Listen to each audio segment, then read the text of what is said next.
12 besarkada jaso beharko genituzke egunean ongi sentitzeko. Ez baikaude bakarrik besarkada bat jasotzean. Besarkada horren indarrak gure gorputza zeharkatzen du moldeatuz, bizigarriagoa eginez. Eta horrela babesturik gaude zaintzen gaituztenean. Ongi bizitzeko herria posiblea da. Eskutik helduta gehiago eta hobeto egingo dugu. Gertarazten ditugun ekintzek bizitza eralda dezaketelako. Bozkatu Euskal Herria Bildu.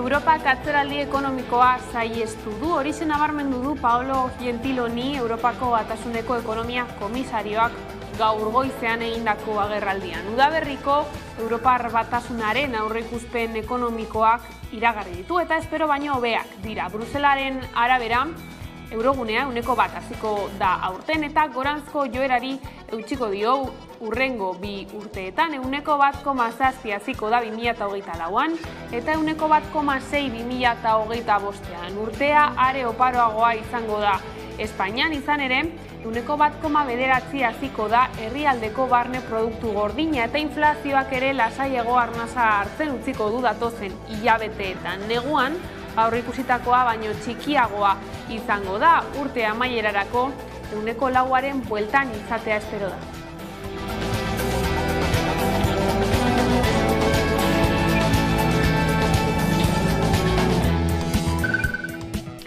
Gabon, 1.080 euroko gutxieneko pentsioa aldarrikatu dute Euskalagunek larunbatean Euskal Herriko pentsiodunen mugimenduak hegoaldeko 4 hiriburuetan egindako manifestazioetan. Aiara Durreta. 1.080 euroko gutxieneko pentsioaren aldeko aldarriek berriore kaleak bete dituzte larunbatean. Hego Euskal Herriko pentsioen mugimenduak deituta goizean, Gasteizen, Donostian eta Iruñean manifestazioak egin ziren eta arratsaldean berriz Bilbon. Mugimenduak ohartarazi duenez, gutxieneko pentsioek igoera izango duten arren, pentsio reformaren bigarren zatia onartu ostean ez dira nahikoak. Eta gainera, urrun gelditzen dira 1.080 euroko gutxieneko aldarretik. Greba egun gehiago izango dira Bizkaiko zahar egoitzetan. Elak joan den astean abiatu zuen lanuztea eta gaur LAB batu da. Helburua da Foru Aldundiari zaintzak kudeatu eta zerbitzua eskaintzeko eredu berri bat eskatzea. Goizean, Bilboko Foru Aldundiaren atarian elkartu dira. Aiara Durreta. Greba egun gehiago Bizkaiko zahar egoitza pribatuetan LABek deituta. Langileek eskatzen dute lan baldintzak zerbitzu publikoekin parekatzea eta baita radio duinak ere. Izan ere, Bizkaiko Foru Aldundiari erantzunkizuna eskatzen diote lan gatazkan eta zaintza sistema kudeatu dezala eta zerbitzua eskaini dezala exigitzen diote. Egun bizi duten egoera larriaz gainera ohartarazi dute langile. Sindikatu bakoitzak nork bere aldetik deitu ditu lan uzteak, Ela 4 eguneko greban murgilduta dago eta gaur manifestazioa egin dute baita Bilbon. Aiara Durreta. Bizkaiko zahar egoitza pribatutako langileek berrirore euren aldarrikapenak kalera atera dituzte. Elak deituta 50 greba egun baino gehiago egin dituzte eta gainera elak adierazi duenez Bizkaiko egoitzen 180 azpikotratuak dira. Hau da, 156tik 12 soilik publikoak direla. Horrela, elak exigitu duenez, zaintza sistemak negozioari izaten utzi behar dio. Izan ere, egungo zaintza sistemak emakumeak prekarizatu eta esplotatzen dituela salatu duelak. Hemen planteatzen ari garena da, egungo zaintza eredua aldatu behar dela. Eta aldatu behar da, beste, uzteko negozio bat izaten. Hori da, funtsian hemen planteatzen ari garena. Guk esaten duguna hemen da, eta greba honetan ere gauzatu nahi dugun da, aldarri hori. Gaur egungo eredu azpikontratatu horrekin bukatu behar dela. Zergatik beste, gaur egungo gure nagusiai eta egoiarrei ez daila eman beharko litzaieken zerbitzua. Eta bestalde ere bai, eta hemen atzean dauzkazuen emakumeak eta langileak ez diela aintzate hartzen eta beraien lana prekarizatuta eta lan esplotatzen dira. Bizkaiko aldundiak stresanik badu eta beraien ardurapean dago hemen konflikto hau, gatazka hau konpontzen. Ez Ezbehar baten berri eman behar dugu orain. Azkoitiako Montaje Solaizola enpresako langile bat hil egin zen joan den ostegunean istripu bat izan ostean. Lab sindikatuak adierazi duenaren arabera, garabi bat maneiatzen ari zela erori zen langilea, 3 metroko altueratik eta hil egin zen. Datozen egunetan, sindikatuek protesta ekintzak antolatuko dituzte lan heriotza salatzeko. Labek adierazi du eraikuntzaren sektorean arrisku neurriak askotan ez direla betetzen eta horrek sektorean istripu tasa handia izatea dakarrela gehitu du.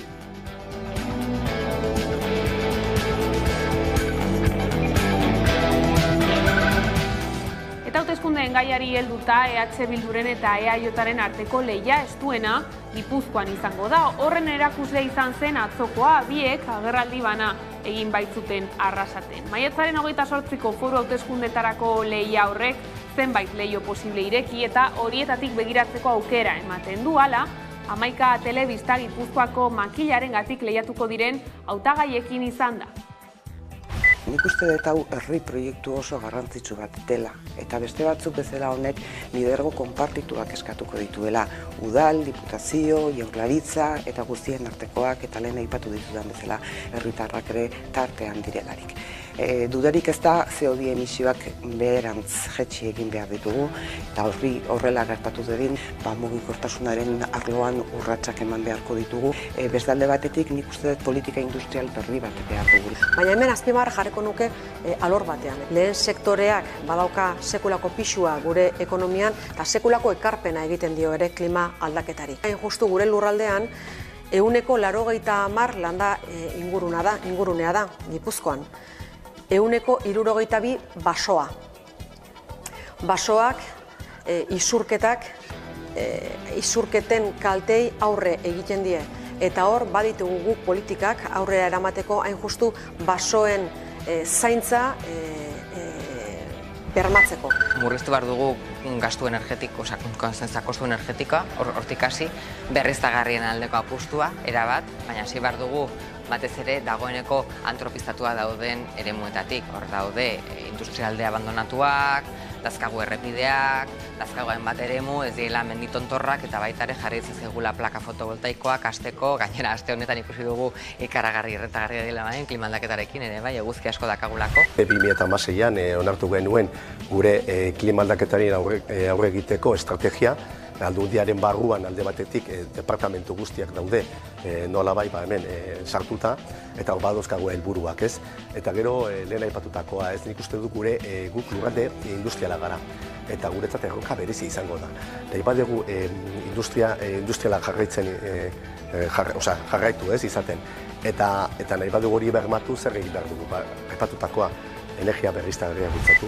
Beti ONU mailatik, beti jartzen ziren neurriak, potentzia handiak edo herrialde handiak pixkat eredu bezala eukitzeko. Baina hain zorionez hori buelta eman du eta hain gu bakoitzak eredu garenok eta estatu mailari bultzatzen dioguneak esateko, aizu, hau aldatu egin behar da, hau horrela egin behar da. Kosta ala kosta 40. aldia bete zuen atzo herri urratsek. Nahi eta espero baino simbolikoagoa izan zen atzokoa eta ekitaldi asko ezin izan ziren euria zela eta barra egin du asteburuan, ikastolen jaia bertan bera geratzekotan egon zen, baina atera zuten kemen aurrera segitzeko.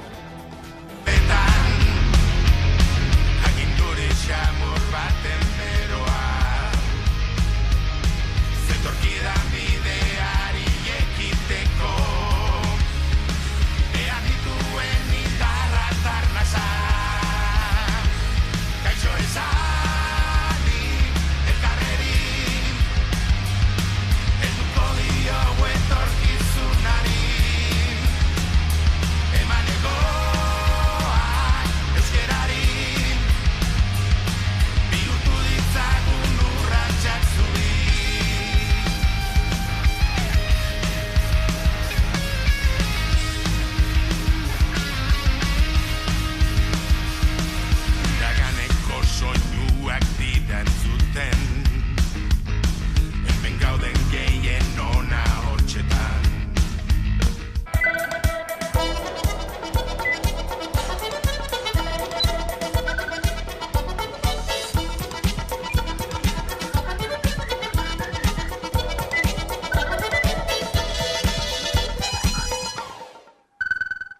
Ongietorriak gurean gaur gaueko albistegira. Nafarroan euskara ofizial izatea aldarrikatu dute ehunka lagunek. Euskal Herrian euskarazek eskatu die alderdiei ez atzeratzeko gehiago auzia eta behingoz onartzeko lege berria.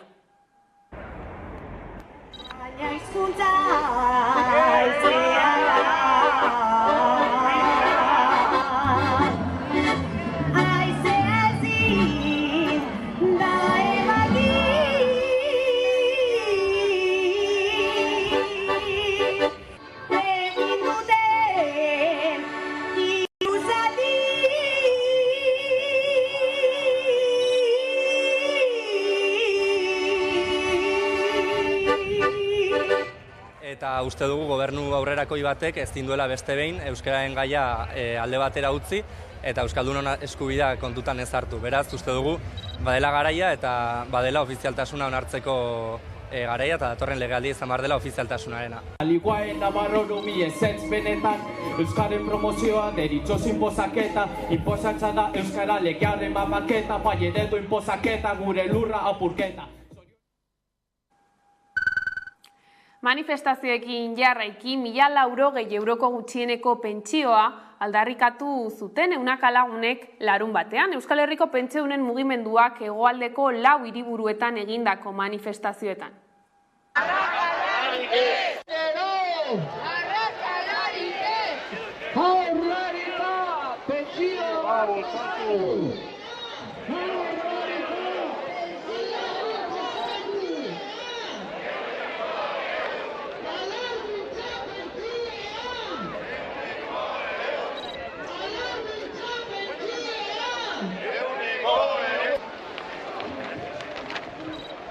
Baliabide gehiagoz!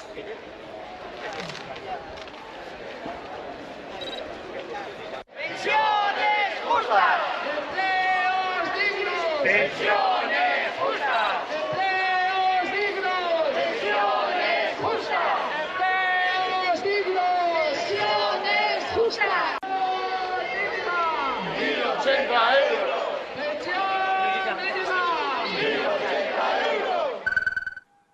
Bizkaiko zahar etxetako langileek 59. greba eguna izan dute elak deituta. Gu gabe ez dago zaintzarik Bizkaiko residentzia borrokan lelopean, Bilboko kaleak hartu dituzte, Bizkaiko Foru Aldundian hasi eta Ugaskon amaitu dute protesta.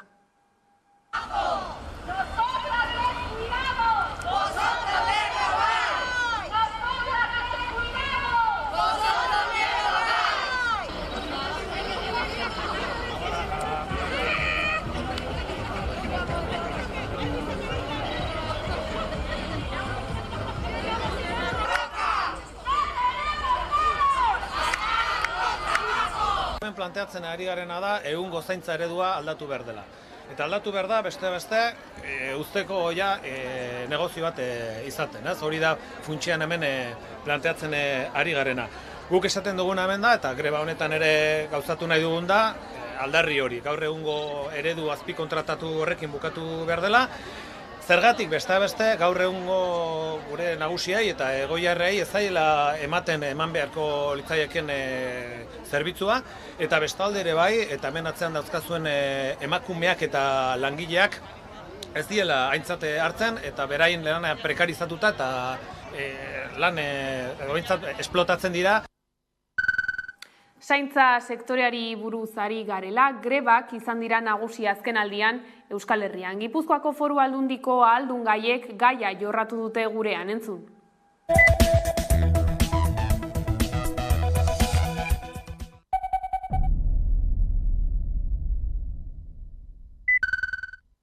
Zaintza sistema eraldatu egin behar da. Eraldatu egin behar da ala beharrez. Ezin du jendea zaindu duela 50 urte edo 60 urte bezala. Aldatu dira familiak, aldatu dira etxeak, emakumeak era masiboan etxetik kanpora lanean hasi gara. Beraz, zaintza bera ere aldatu egin behar dugu. Eta gainera, bide batez esango dut, zaintzak ezin duela emakumeen bizkar egon, beti emakumeen bizkar eta etxe barruan. Zentzu horretan uste dut, zaintzak egin behar direla politizatu, egin behar dira kolektibizatu eta egin behar dira duindu. Zaintzak egin behar dira demokratizatu.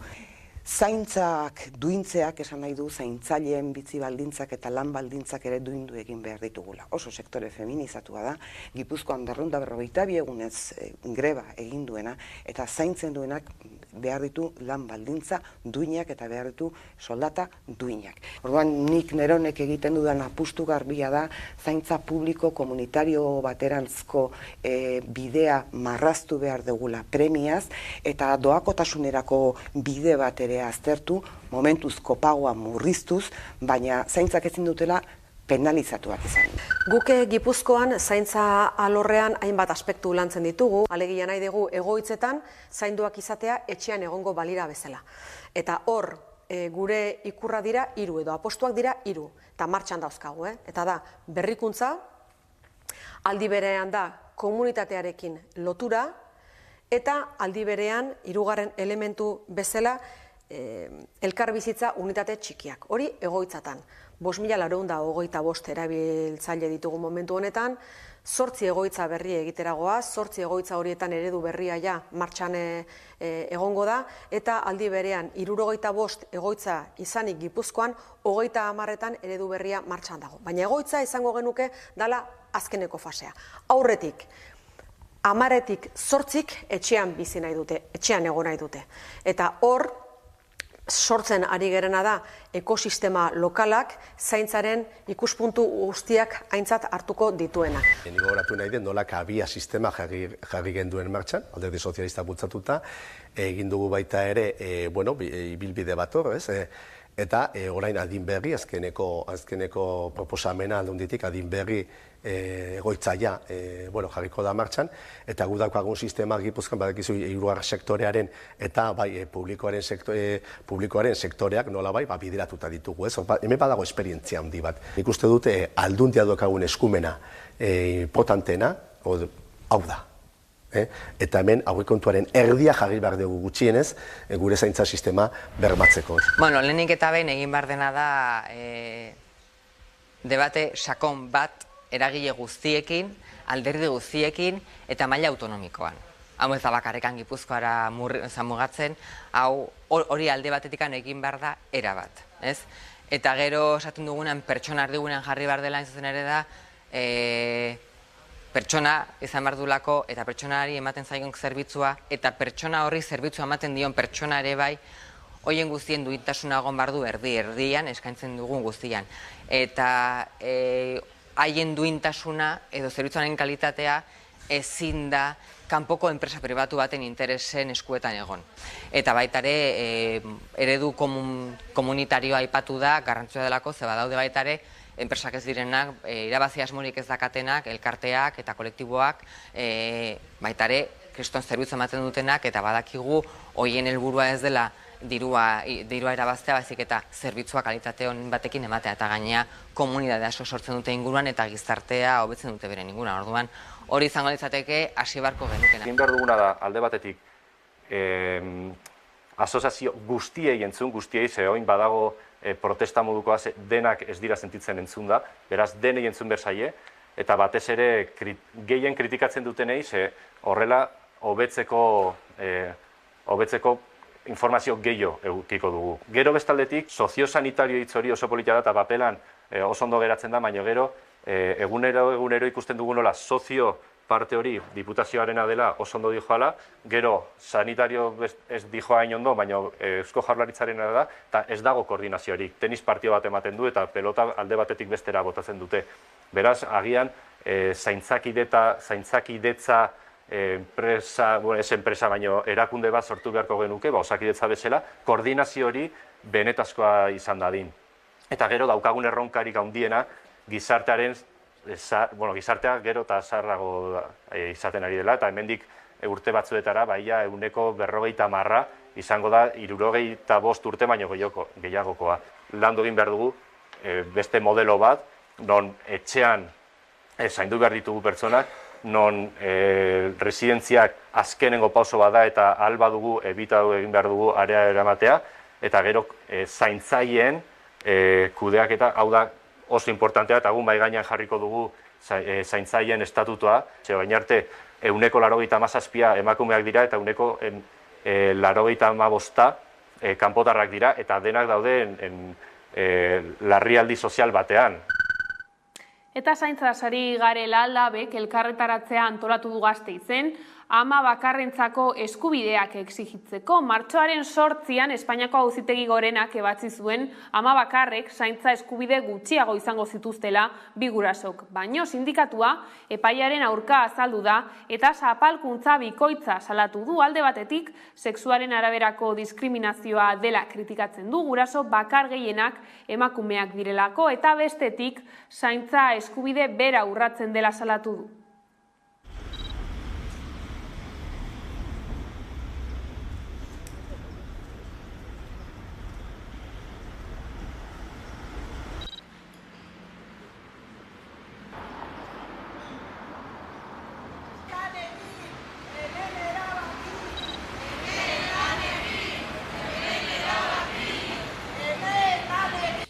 Gaur-gaurkoz, asko hitz egiten da zaintza erdigunean jartzeaz eta berdintasun planetan, inkluso legeetan ere bai, familia aniztasunaren inguruan eta zaintzaren inguruan asko hitz egiten da, baina praktikan gero eskubide horiek gauzatzeko bitarteko eta rekursorik jartzen ez den bitartean, uste dugu praktikan eskubide horiek urratzen jarraitzen direla.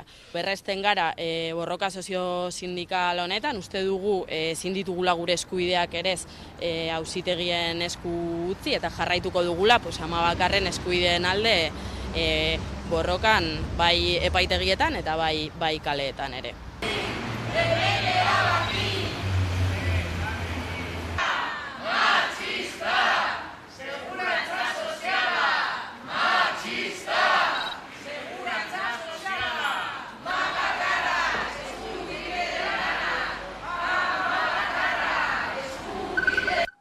Bestalde, Munduko Bankuak hilaren amaieran konferentzia bat antolatu du beken, horren aurkako protesta dinamika antolatu dute Euskal Herriko Eskubide Sozialen Kartak, KH Kapitalari Plantok eta Jauzi Ekosoziala Plataformak.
Eta politika arloari dagokionez, maiatzaren 28ari begira jarriko gara. Alderdiek hauteskunde kanpainarekin jarraitzen dute azken botoa lortu arte. Ikus ditzagun ekitaldiak.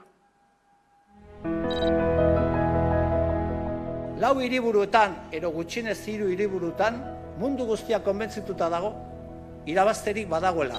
Hori ja irabaztea da. Atrikako, poltsikoko politikaren aurrean, buruz eta bihotzez egindako politika behar dugula.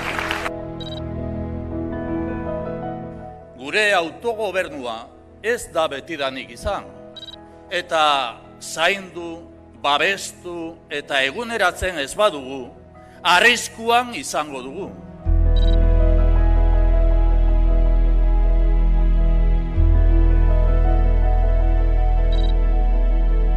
Gure eskubideekin negozio bat egiten ari direla gutxi batzuentzat.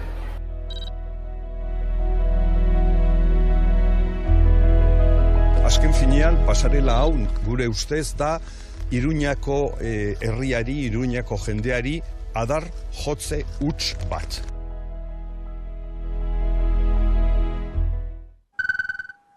Nafarroan alderdi guztiek agerraldiak egin dituzte hainbat tokitan. Azpimarratzekoa izan da alderdi gehienek aurkariak bilatu dituztela euren kanpaina mezuetan.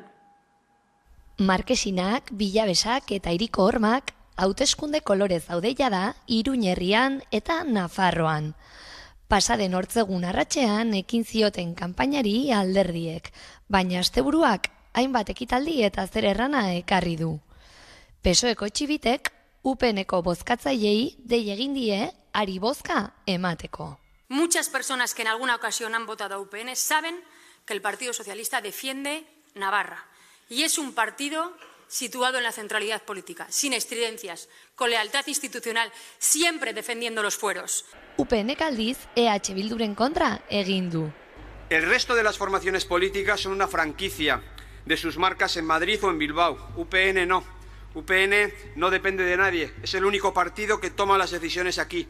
Un gobierno del Partido Socialista con Bildu que va a generar más deterioro y más retroceso en Navarra. Eta Bilduk aldiz UPNeko espartzaren eta eskuinaren aurka jo du. Vosotros, vosotras, sois los mejores, las mejores jefas de campaña después de Esparza, claro está. Gero Abaiko Uxuek PSOEren kontra egin du eta adorea eta balentria eskatu dio alderdiari. Y nos hemos encontrado con que socios de gobierno, socios parlamentarios también, se acochinan un poquito cuando hay que plantar cara ante Madrid. No lo vamos a hacer, no lo vamos a permitir. Alderdien norgehiagoka maiatzaren 28ko udal eta foru hauteskundeetarako. Eta Gipuzkoan Marisol Garmendiak Donostiako alkatetzarako hautagai sozialistak argi azaldu ditu Naiz irratian alkate izateko dituen aukerak. Hauteskunde hauetan, ni naiz emakume hautagai bakarra eta baita ere primaria prozesu bat pasatu duen bakarra baita ere. Eta nik usten dut hori oso adierazgarria dela eta kontuan hartzekoa. Eta, bueno, primaria bat, PSOEk beti egiten ditu primariak, batzutan egoten dira, esan nahi nuke aurkezten dira kandidatu ezberdinak, eta kasu honetan gu, Donostian, izan ditugu, emaitza onak, oso onak. Eta Gipuzkoako foru hauteskundei begira, hautagai nagusiekin hainbat gairi buruz hitz egiteko aukera izan dugu, lurralde historikoko mugikortasuna izan dugu hizpide besteak beste entzun. Ikuste dugu zentzu horretan, garraio publikoaren apustu egin behar dela, garraio publikoa elektrifikatu egin behar dela, garraio publikoak erakargarria izan behar duela, maiztasuna eskainiko digulako herritarrei eta benetan eskainiko digulako kotxea uzteko aukera, tarifetan ere begiratu egin behar dela, nola mantendu tarifa erabilgarri batzuk, ezta? Eta batez ere tarifen kontuan, gazteentzako, langabetuentzako eta pertsona zaurgarrienentzako nola aritu. HT apostu bat da, herri bezala, apostu sendoa, izan ere gure lehiakortasunerako, gure ekonomiaren lehiakortasunerako ezinbestekoa da horrelako mugikortasun azpiegitura bat. Lotuko gaituena Europarekin eta lotuko gaituena ari berean ere Iberiako peninsularekin. Behar dugu abiadura handiko trena, sekulako atzerapena dauka, hori horrela da. Espainiako gobernuak dauka horren ardura. Aldiriko trenak, hor bai dagoela inbertsio bat egin beharra, aspalditik gainea, eta ez da egiten. Eta hori bai jende gehienak hori erabiltzen du, aldiriko trenak. Bueno, hemen topoaren eta Errenferen arteko elkar lotura behar dugu.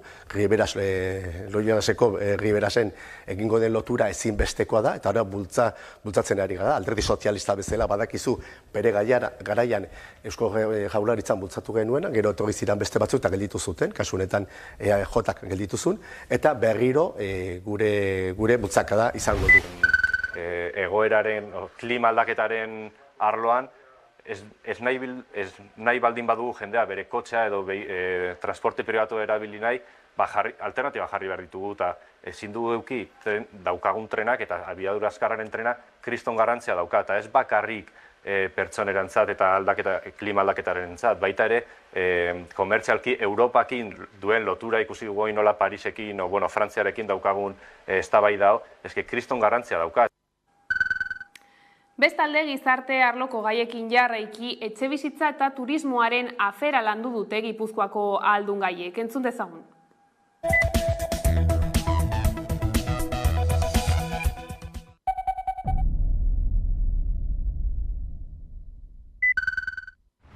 nahiko argi dago herritarrek zer pentsatzen duten, ezta? Donostian azken udalak egin duen inkesta baten arabera, Donostiarren 76% pentsatzen du turismoak Donostian topea jo duela. Donostia aipatzen dut, turismo gehien jasotzen duen hiria delako, ezta? Turismoa ekonomiaren arlo kontuan hartzeko bat ere bada barne produktu gordinaren 5,2 Gipuzkoan, ezta?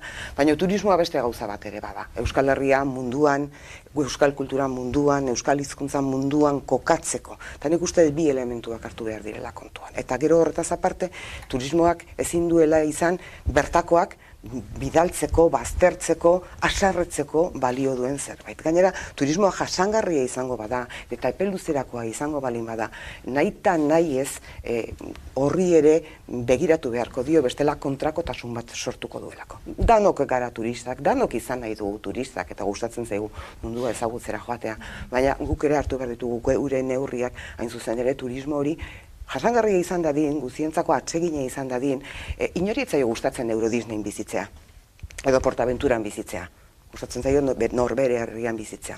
Eta ez da kapritxo bat norberak norbere herrian bizi nahi izatea. Eta konpartitu daiteke, baina ezin duna gertatu da, derrepente parke tematiko bat bilakatzea zure hiria, horrek dakarren guziarekin, gentrifikazioarekin, zenbat gaztek utzi behar izan duten Donostia, etxebizitzaren prezioa, hor beste aldagai bat ere sartzen da, baina turismoak ere badauka eragina igo egindalako, azkenean hiri bizigarria izateko dauzkan baldintza zoragarri horiek Donostiak momentu batzuetan ahuldu egiten direlako, ezta? Argi dagoena da Gipuzkoak badauzkala ezagutu ahal izateko eta erakutsi ahal izateko hainbat kontu, ezta? Ez da bakarrik pintxoa oso ondo dago, baina goi mailako gastronomia bat daukagu, goi mailako gastronomia hori lotu daiteke lehen sektoreak dituen beharrekin eta lehen sektorearekin nolabaiteko akordioak eginaz gure produktuak eskainiz, kultura zabal bat daukagu, hizkuntza eder bat daukagu, erakutsi dezakegu zer den herri hau, ezta? Turismoaren inguruan egingo nuken gogoeta da.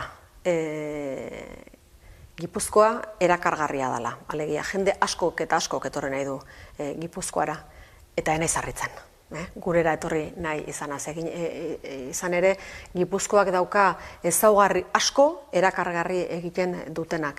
Gure kultura, gure hizkuntza, gastronomia, gure paisaiak, ze nolako orekak dauden, itsasoa, mendialdea, eguraldia ere, Nez eta askotak esatzen gen euri asko egiten duela, egia da, erakargarria dela gure klima ere, bi aldeak nabarmenak dialako, eta gainera horrek ere ematen dio bere xarma, jende asko eta asko etortzen da gurera. Hor bilatu behar deguna da oreka, aspektu guztietan. Bai lurralde ikuspegitik eta bai kopuruaren ikuspegitik ere. Izan ere, turismoaz hitz egiten degunean askotan kostaldea etortzen zaigu burura, baina barrukaldean ere turismoak gero eta pixu gehiago dauka, eta hori ere sustatu beharrean gaude, baina danak behar du oreka bat.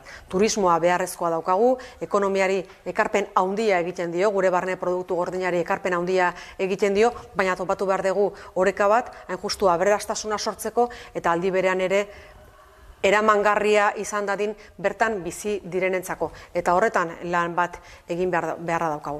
Oreka ere, kontzeptu bezala erabiliko nuke honetan. Nik uste dut turismo sektorean eta gure aurrera pasu nabarmenak eman direla, baina egia da ordenatuan egin behar dela, eta gure proposamenak edo eskaintzak ere hortik dijoazte ez, gastronomia dela, gure paisaia dela, gure hondartzak direla, eta barretan hori modu orekatuan kudatu behar dela. Nik uste dut, nahiko ondo gabiltzala, ez dakit limitean gauden ala ez, baina nik uste kudeak eta hori aurrera behar dela, baina jasangarria izan behar garela, argi eta garbi.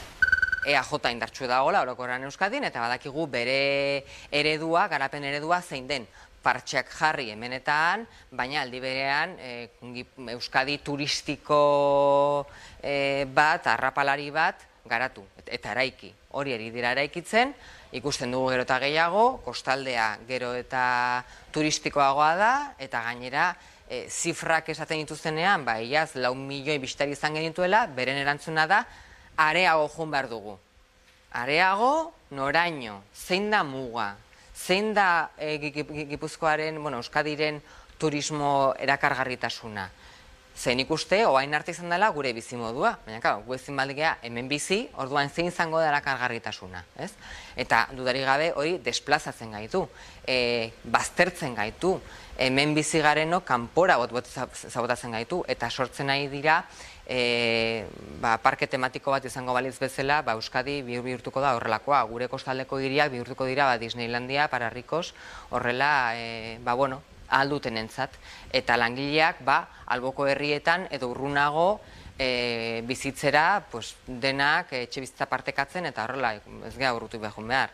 Mediterranean horrela dago, eta hori kopiatzea nahi baldin badute, behintzat nik uste gure gizartearen kaltetan izango dela, horrek ez diola inolako onurik ekarriko, eta turismo hori ez dugula nahi. Turismoa bai, baina hori ez. Gaur egun emantzipatzeko sekulako zailtasunak dituzte. Gipuzkoan 6 gaztetatik batek bakarrik egin diezaioke aurre emantzipazioari modu erreal batean. Eta emantzipazioa gainera ez da soilik gurasoen etxetik joatea. Emantzipazioa da gazteek beraien bizitza proiektuak askatasunez egin ahal izatea, ezta? Dauzkate soldata prekarioak, etxe bizitza bat alokatzeko edo erosteko aukerarik ez daukate inondik inora, esan genien prestatzeko, esan genien ikasteko, esan genien aukerak izango zituztela, eta hau da aurkitu duten eskenatokia. Zanik askotan galdetzen dut, ezta? Nork apurtu du kontratu hau? Gazteek ez.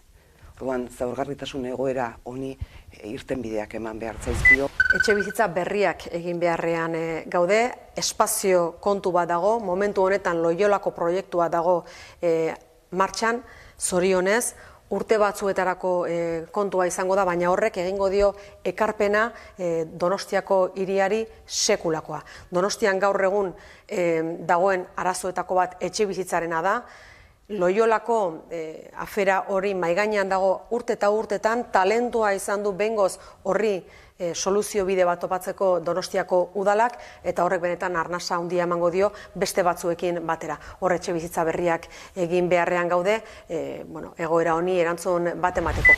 Orain onartu da etxe bizitzan lege berria, Euskadi mailan bageneukan etxe bizitza legea, eta nik uste dut guk definitu genuen, eta hori Alderdi Sozialistak ere bultzatu zuen, definitu genuen eskubide subjektibo bat ezela. Egin behar duguna da hori, ez? Eta lege berriak ere hori esaten du, ez? Alokairuan dauden kontratuak ezin daitezkela edozein modutan igo. Legez hori bermatzen badugu, aukera pausua nabarmena da, eta hori gaztentzako ere importantea da. Hori izan nahi dut. Hemen zer da, ondasun ekonomiko bat, etxe bizitza bat, edo eskubide soziala da. Eta argita garbi esaten dizu guretzat, lehenengo gauza da eskubide soziala dela. Eta denontzako bermatu behar dela hori. Orduan, hor arazo bat dagoela, hori ukaezina da, argita garbi, eta hori da konpontzeko. Eta hortarako legeak ditugu, eta gero, noski, kudeaketa. Eta nik uste dut, kudeaketan eta legean aurrerapenak eman direla, eta bidea hor dagoela finkatuta eta hortik jarraitu dugula. Etxe bizitza legeak, aterki juridikoa eman du, orain Eusko Jaurlaritzak eta EAJak ez dakaitzakiarik bere legea autonomikoa ez aplikatzeko. Hortik hasi, hor badago hainbat tresna ez direnak aplikatzen. Hain zuzen ere, prezioak kontrolatzeko eta orain baita ere, eremu tensionatuak deklaratzeko. Horrek emango du ikaragarrizko tresna, espekulazio honi muga jartzeko, erabat, behintzat zadebekatzeko. Gero baita ere, oantxe bertan legea tramitatzen ari den bidean ere bai, aigea denak orokorrean baita ere turismoarekin dutako etxe bizitza, alokairuak eta hori baita ere regulatzeko pixka gehiago, ez? Aukera emateko baita ere autonomia erkidegoei eta udalerriei ere bai, hori arautzeko, mugatzeko, ez dakit zein izango den mukatuko du, arabekiko den formula, iparralden Donibane Lohitzune inguruan aplikatu denak bere ondorio onak izaten ari da, izaten ere batek nahi baldin badu bere etxe bizitza bat alokatu, turismoari begira, beste bat izan behar du urte osoko alokairuan. Bai ala bai, bestela debekatuta daka turismoari alokatutako etxe bizitza bat eukitzea. Horrelako formulak ez dakit hori, baina beste bat bilatu behar da, izan ere murrizteko, mugatzeko. Egin behar den gauz lehena da etxe gehiago egin. Bai privatuak, bai publikoak, baina etxe gehiago egin. Gero eta azkenean hau da oferta demanda. Gero eta etxe gehiago egin, prezioa suposatzen da beruntz egin behar duela. Eta gero bestaldetik, gero eta garestiago dira, baina gauza zer da gure soldatak eta gure lanpostuak berdin daudela. Eta gaina langabeziak goruntz jodu, enpresaren enpresaia ez dira sortzen, gaina jeisten ari dira, enpresen zenbakia, eta hori da lanpostuak ematen duena.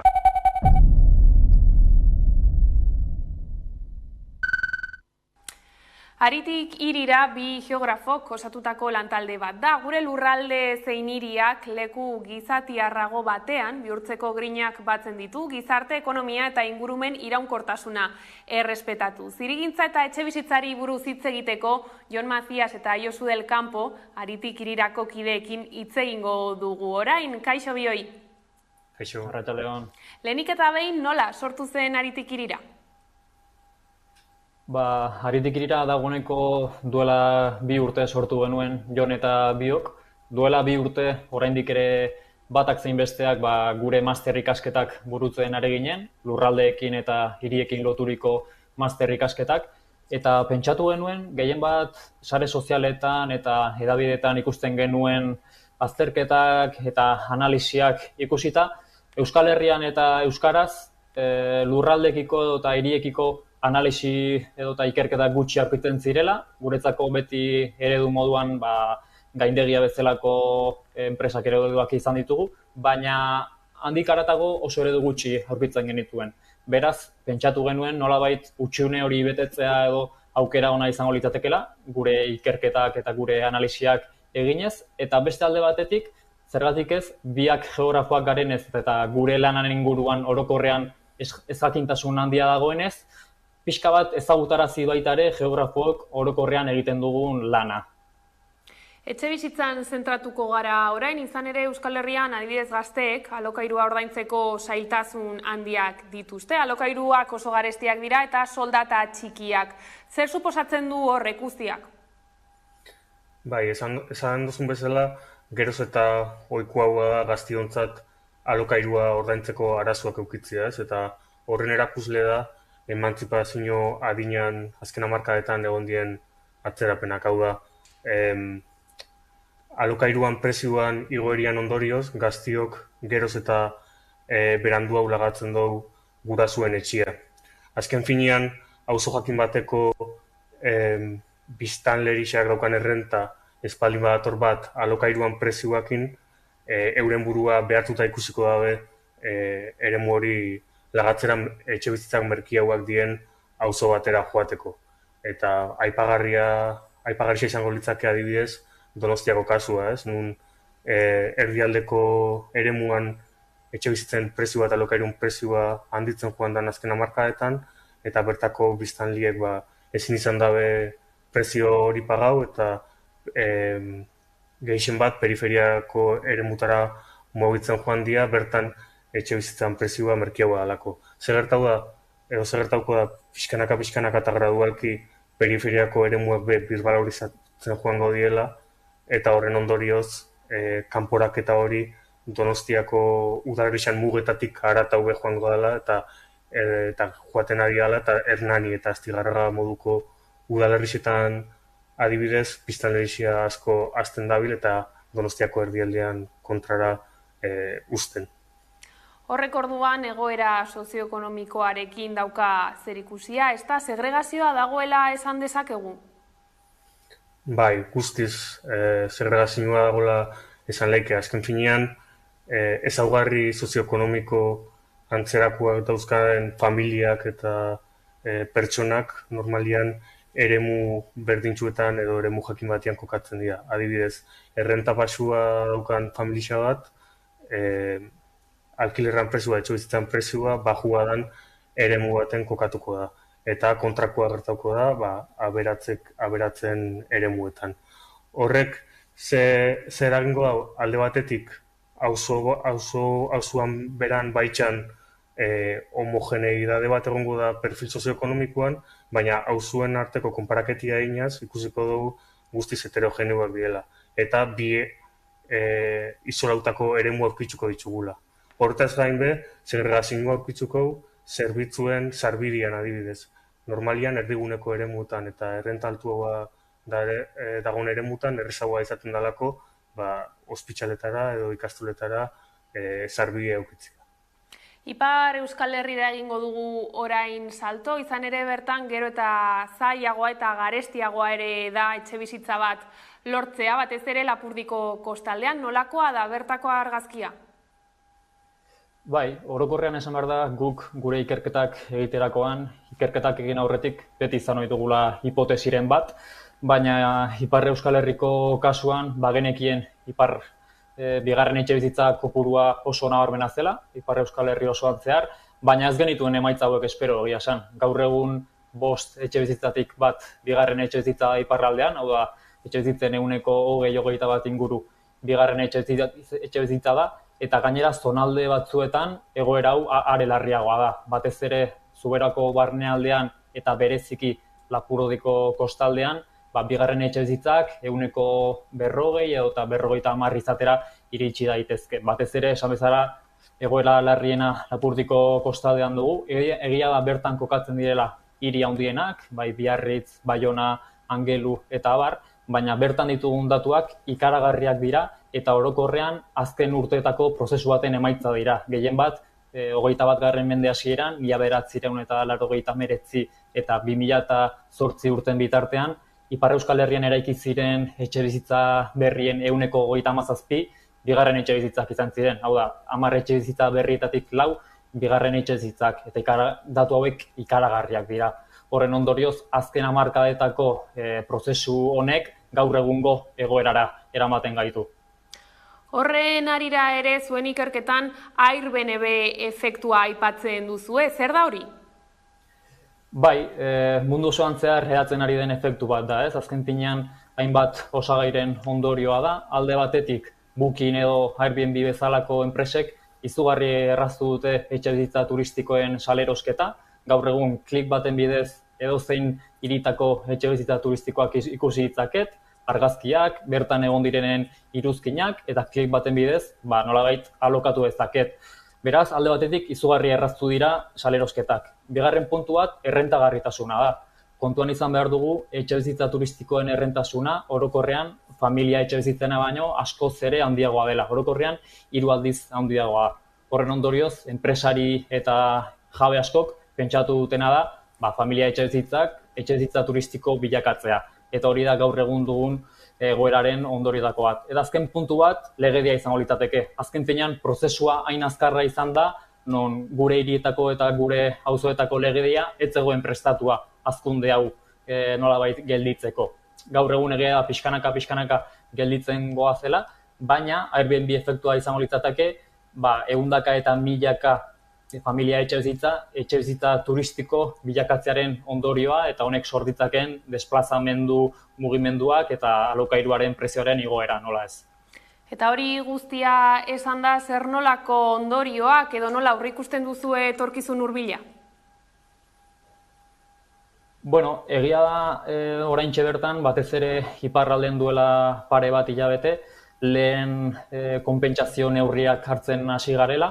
Horren ondorioz gaur egun edozein pertsonak etxebizitza turistiko berri bat inplantatu nahi badu, horren ordez, orain arte familia etxebizitza etzen eremu bat edo lokal bat, familia etxebizitza bilakatu beharko du. Horren ondorioz, nolabait bermatuko dugu familia etxebizitzen kopurua ez dela jaitsiko eta etxebizitza eskubide hori nolabait bermatzen da. Hala ere, esan behar da, iparraldeko kasuan konpentsazio neurri hauek besterik gabe hazkundea mugatzen dutela, baina guk pentsatzen dugu gaur egun dagoen egoera ikusita, hazkunde hori mugatzeaz gain, komenigarria litzatekeela nola ez, hazkunde hori mugatzeaz gain, neurriak hartu, gaur egungo hazkunde hori jaitsi eta berriz ere nolabait familia etxebizitza gehiago berreskuratu etxebizitza turistikoen ordainetan nolabait. Jon, Josu, mila esker gurekin egoteagatik eta zuen ikerketaren nondik norakoak azaltzeagatik. Hurrengora arte. Eskerrik asko zuei. Eta osasunari dagokionez, Gipuzkoako Foru Aldundiko ahaldungaiek ere, haien proposamenak plazaratu dituzte, entzun ditzagun. Nik uste dut nahikoa dela osasun arloan ari diren profesionalei galdetzea ea nola ari diren. Osasun arloko sindikatuei galdetzea, ea zergatik ez duten deitzen mahai sektoriala beraiekin hitz egiteko eta zergatik dagoen greba bat deituta. Nahikoa da, edozein pertsonekin hitz egitea eta galdetzea abertzen bat kosta zaion telefonoz zita bat hartzea, edo zita presentzial bat hartzea. Egoera dago oso gainbera jota. Antizipazioz ez da jokatu, gestoreek bazekiten jendeak erretiroak hartuko dituela, lehen arretako mediku gehiago beharko zirela, zer zetorren bazekiten eta gaizki kudeatu dute. Eta gaizki kudeatze horrek zertara garamatza, osasungintza privatizatzera. Eta alduenak ordaintzen du, ez itxaron zerrenda batean egoteko, baina ezin duenak itxaron zerrenda horretan egon behar du tokatzen zaiona. Eta orduan uste dut, sekulako aldaketa behar duela Osakidetzak, serio hartu, 21 mendeko beharretara egokitu, badakigulako gizartea sartuko dela, beste behar batzuk izango ditugula, badakigulako osasun mentalari arreta jarri behar diogula, behingoz arreta jarri behar diogula. Egin behar dana, nik konfiantza daukat, jakinda egoera ez dela erresa, jakinda kezka iturri dela Gipuzkoarraontzat, kezka iturri dan bezala gure herrian eta Europa guztian konfiantza daukat gai izango garela danon artean egoera honi erantzun bat emateko eta berriro ere konfiantza lortzeko. Baina guk osasun sistema ona daukagu, inbertsio handik egiten ari gera, zailtasunak handiak dira, baina ahalegin kolektibo handi baten ondorio da osasun sistema, ondo funtzionatzen duen osasun sistema, momentu honetan beharrak dituenak eta behar horiei erantzun beharko diegu, eta hor, nik uste egin dezakegun gauzarik onena da, eukitzea jarrera eraikitzaile bat, alegia babestu beharreko zerbait da, eta danok egin beharko dugu gure ekarpena. Zerretatzen da, nik uste dut kudeaketa asko betu daitekela, kasu honetan. Eta zuk esan dezu, ez da gure eskumena, baina noski aldun nagusi bezala, eskatu bertzaio, osasun sailari, gobernuko osasun sailari hobetu egin behar direla, hemen dauden baldintzak eta hemen dauden egiturak, ez? Zuk aipatu duzu Donostiako ospitala, onkologikoa, Bidasoako ospitala, Tolosakoa oraindik egin gabe dago, lehen mailako ardura. Ikusten dugu lidergo falta badagola privatizatzeko edo besterentzeko plan ikaragarria Euskadi mailan, beste herrialde liberal batzuetako eredua nahi dutela honea ekarri, aidia ekartzen gainera, eta esaten dutenean medikuak ez daudela, eta gero enteratzen zea, urtarrilean zeudenak kalera bota zituztela batzuk, behin-behineko kontratuek zeudenak, esaten duzu, ez daudela, ez dituzu nahi. Ari da murrizten eta jendeari da juten pribatura. Badima duzuk zerbitzua bezabermatzen leku guztitan eta behar den abiadurarekin, horrek esan nahi du edo dirua ez dela nahikoa, edo kudaketa oso txarra dela. Baina errua argi dago lidergoan dagoela, eta lidergoa da Eusko Jaurlaritza eta EAJ. Jasanezina da egiten ari direna Gipuzkoako ospitaleekin eta Gipuzkoako Osakidetza parte horrekin eta Oarsoaldean egiten ari denekin. Deskapitalizazio kristona egiten ari dira Gipuzkoako ospitaleekin Bilbora eramateko gauzak, eta hau jasanezina da. Bota egin dute dana kanpora jartzeko beraiek kontrolatzen duten bozera maileak. Hau, jasanezina da. Berriz ere, gauzak gaizki egiten baldin badira, ez dakit normala denela ez baino, gaizki egiten baldin badira, behintzat, esan, barkamena eskatu, hau, gaizki egin dugu, eta lehen esan duan bezala, eseri eta hasi pixka gipuzkoanismo horrekin, edo Gipuzkoan behar dugun erronkak kudeatzen, eta utzi beste partidismo horiek Bilbora eramateko ez dakit zer eta ez dakit nora, Donostin geneukana, Euskal Herrian zegoen onenetarikoa zen. Eta kulturarlora salto Gasteizko Montermoso kulturuneak Rock on Top ekitaldiaren 2. edizioa jasoko du maiatzaren 24tik ekainaren 14ra bitarten. Ekitaldi horren funtsa 2023ko Azkena Rock Festival jaialdian egongo diren taldei buruzko musika dokumentalak proiektatzea izango da.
Eta kirolarloan Manuel Merillas eta Daniela Oemus nagusitu dira Zegama Aizkorri mendi lasterketan.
Informazio horrekin iritsi gara albistegiaren bukaerara. Gaurkoan Nogeen taldearen 1000 aldiz abestiarekin agurtuko zaituztegu, gustatuko zaizuelakoan, besterik ez, gure aldetik. Horiek izan dira gaueko albistegiak gurean gaur utzi dituenak. Gogoratu guztiak eta gehiago nahi duzuen aldiro 11.eus atarian daudela eskuragarri. Ongi izan eta bihar arte.